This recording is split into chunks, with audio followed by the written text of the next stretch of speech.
Sherie Smith again. Do you ever listen to your instincts? Well, I had a really special thing happen to me this week, and I want to share it with you. One of the men that works at my husband's company, they're both managers with this company, and they have 4 or 5 teenagers at home. And then they have a younger child, I think 9 or 10, something like that. And that child has had several surgeries since it's been born. And the one that they are doing this week is really critical. Josh has had some seizures, and they finally feel like he's old enough that they can operate on him and hopefully cure those seizures. And so what happened is everybody from work, a lot of different people volunteered to cook meals or to cook individual dishes and combine them with what other people are doing, so that the 2 grandmothers coming in to stay with the 4 or 5 teenagers at home, they won't have to cook a meal.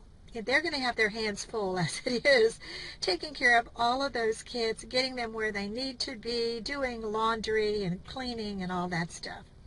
So Ken and I decided we would take the first day and we would do the entire meal. And I was at the store shopping for a big brisket. And so while I was talking to the lady from the meat department, I accidentally slipped. She said, how many of you are cooking for? And I said, I'm cooking for 12. And as it came out of my mouth, I said, I'm not really cooking for 12, am I? I'm thinking about, 8. That's what was happening inside my brain. But I didn't want to tell her I had goofed and admit the error, so I continued on with the conversation.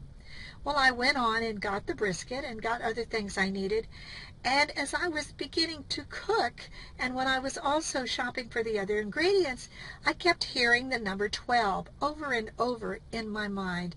How many potatoes, how many carrots, the other things that I was fixing, the quantities that I need for those.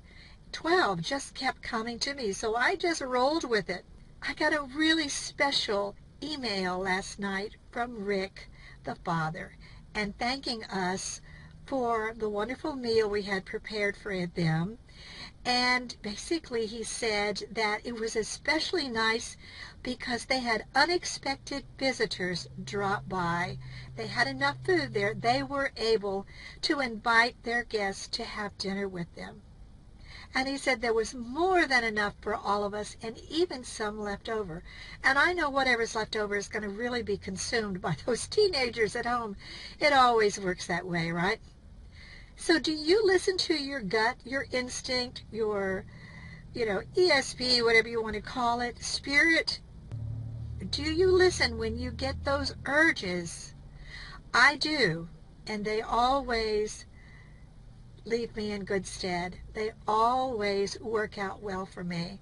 So rather than questioning those little whispers when you get them, why don't you try going with the flow, just going with it, and see where it takes you. I think you'll be really surprised that you have somebody watching out for you, and those whispers usually turn out to be a really positive and successful thing.